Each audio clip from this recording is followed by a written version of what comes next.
Welcome to the deep dive. Today, we're really getting into the life and, well, the philosophical journey of Bill Gates, using some recent interviews as our guide. We're not just listing achievements here. We want to dissect how his thinking has evolved. Absolutely. And the sources, they really show quite an arc.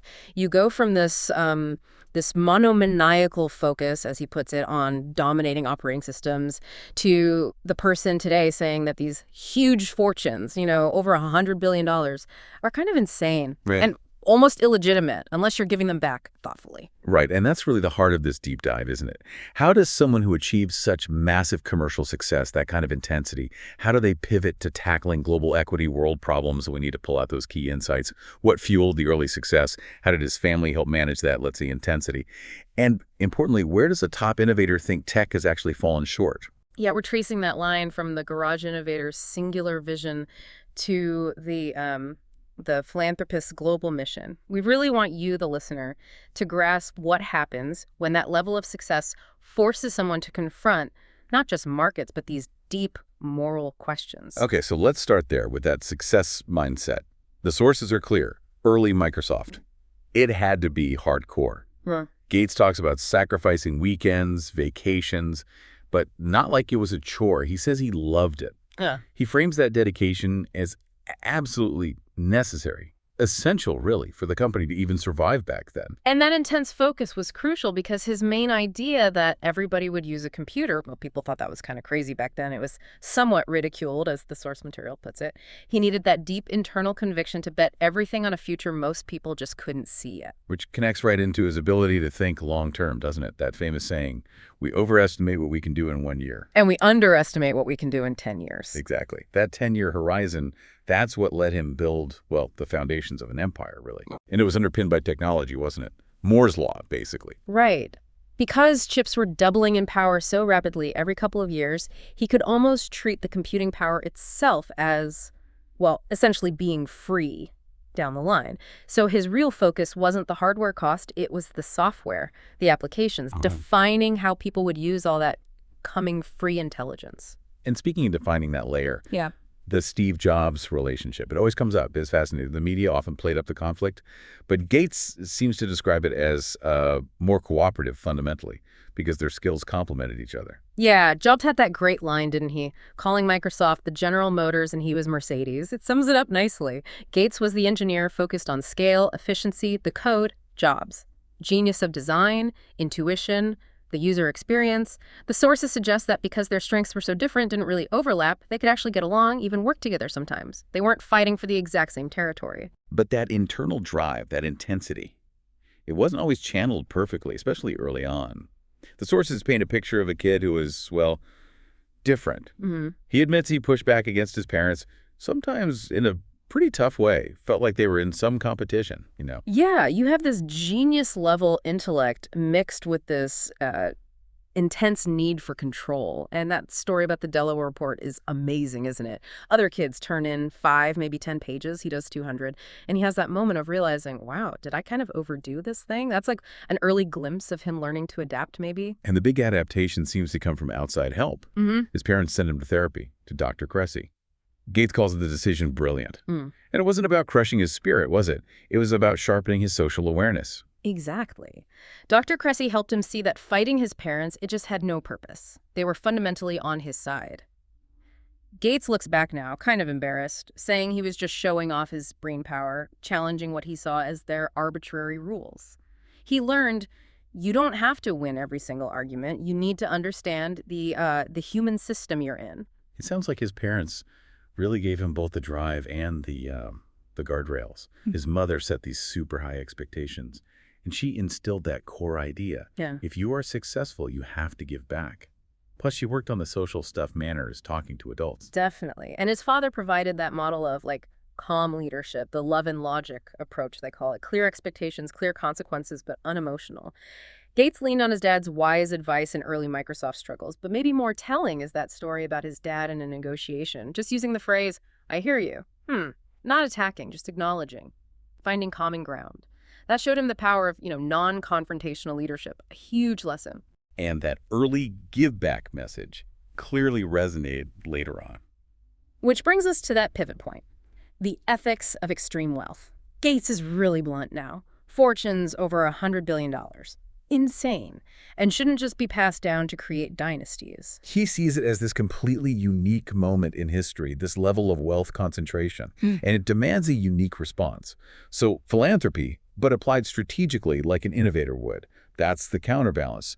That's why he started the Giving Pledge, trying to get other innovators to focus their brains, their resources on these massive global equity problems, malnutrition, malaria, stuff governments struggle with. Now, it's one thing for someone who's already given away most of his fortune to say $100 billion is too much.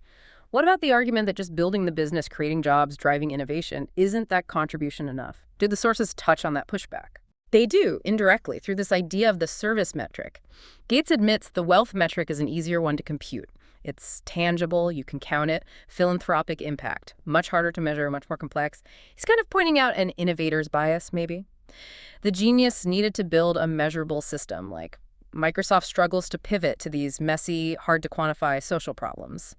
So he's saying society needs to shift its expectations. We need to value and reward that difficult service metric, not just the easy wealth metric. So he's basically using the examples of Carnegie, Rockefeller, and especially his friend Warren Buffett to hold his own generation accountable. Precisely. It's about taking that same intense focus that built Microsoft and aiming it at the problems technology hasn't solved. Right. Speaking of failures, let's look at Tech's own report card, according to Gates. He and Steve Jobs apparently talked about this. They agreed they were wrong about education. The computer just hasn't revolutionized learning the way they expected, not 5 times better. That's a huge admission, isn't it? And Gates pinpoints the core issue. It's not hardware, it's not access, it's motivation. Technology right now mostly helps the already motivated students, the top 20% maybe, makes them even better. But that 8th grader who's losing confidence in math, he says they're 5 times more likely to drop out. Tech hasn't bridged that gap for the kids who aren't already engaged. And he sees AI as the next big test, maybe the last chance. He hopes AI tutors personalized learning. Yeah. Maybe that can finally make learning click for those kids, make it feel relevant, make them feel successful. It's so critical to him, he actually predicts AI policy will be the biggest topic in the 2028 presidential race. Wow.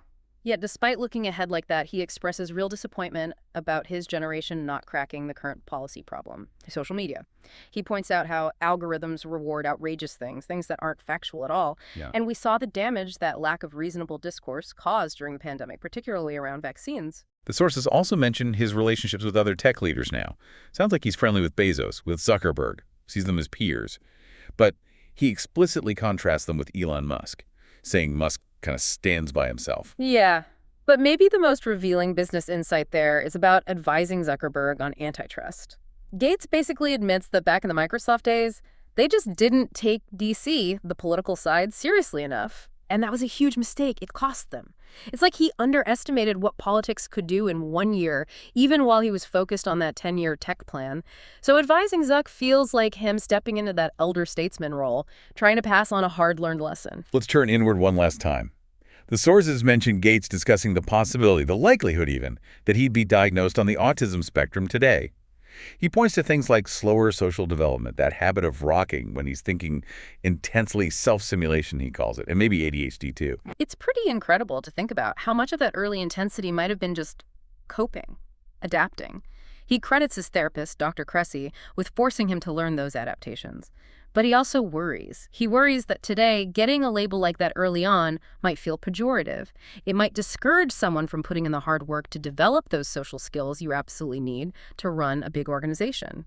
The effort to adapt, he implies, is crucial, whatever the underlying neurology might be. And that need for adaptation, for structure, seems directly connected to his favorite mental health practice, the Think Weeks. 2 whole weeks, twice a year. Total isolation. No news, no calls. Just walking, reading stacks of papers, and writing these long memos. He needs it.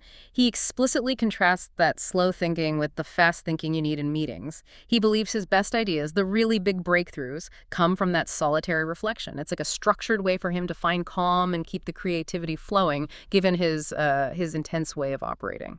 And finally, when asked about the one law he'd create, he chooses the golden rule. He stresses it's a universal truth found everywhere, in all religions. The idea being, you design a fair world before you know where you'll end up in it. That's the guide. So wrapping this up, what does it all mean for you listening? You have this figure, this genius who built a global tech giant through sheer monomaniacal focus.